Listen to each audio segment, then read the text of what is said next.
Let's talk first about Visa. So this is a current holding we have in the portfolio. It's a mega cap company, Payment Technologies. They own the relationship between you and the merchant and the bank. We will explain. It's across the world. It's the market leader. Market capitalization, $216.1 billion. Price to earnings ratio, 55.33. That sounds high. Dividend yield, 0.71.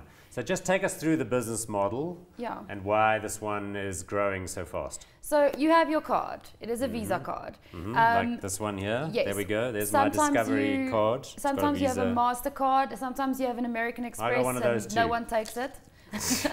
But Visa is everywhere. But Visa is basically facilitates payments between the shop or the restaurant where you're sitting. Yes. They make sure that the payment then, in a safe way, reaches the bank. Or, right. And it works both ways. So it's basically from your bank account through the card to the merchant. Because they need to check that you've got the money, otherwise you can't leave the restaurant if you're going to not be good for it. Absolutely. So that clearing has to happen, and then there's a lot of security features around that and anti-fraud measures around that, which kind of adds to that whole monopoly or oligopoly type business model. And effectively the merchant and or the bank pays a little bit of money to Visa, in this case, in order to process that transaction securely, to have invested in the network that clears all of those things in the background. Yeah, fantastic. So that's how these guys earn their cash. So effectively they're making more and more money every single quarter because there are more and more vendors that are moving away from cash to these kinds of systems.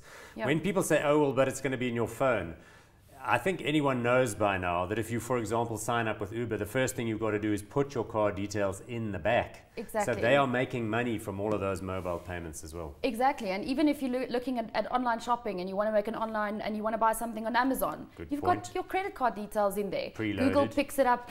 It's preloaded. Sometimes they ask you for your security code, CSS thing, and off it goes. But it's all through Visa or MasterCard. And Visa is the biggest one. And that is why it's also one of our favorites in the sector. So that means they have the relationship with more points of sale and they have the relationship with more issuing banks. Because the issuing banks are the ones that have a relationship with Visa in terms of issuing the cards to their customers. Yes, so 39% of all card transactions happen through Visa in the world. Yeah, and that's expected to rise because they've got Visa Europe in now, and the Chinese government recently opened up that market to Visa and MasterCard, so it's looking good. It's still a little bit uncertain that China Union Bank,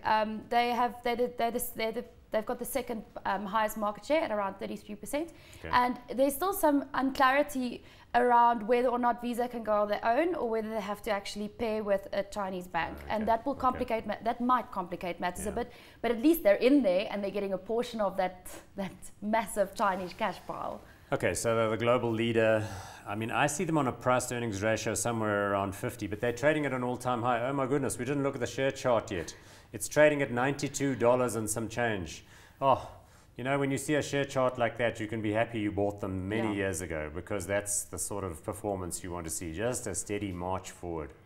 So, I mean, thing of beauty. Even though that PE of 50 odd times looks very expensive, it unwinds at a hell of a pace. So that's the historic number. Absolutely, because if you look at the forward PE, which means it's the earnings that we expect over the next 12 months, taken into account there, it unwinds to around 25 times. Tremendous. That sounds better. Yes. So, and when you consider the kind of growth prospects that a company like this has, the fact that you still have a very low penetration of card payments in massive markets like India.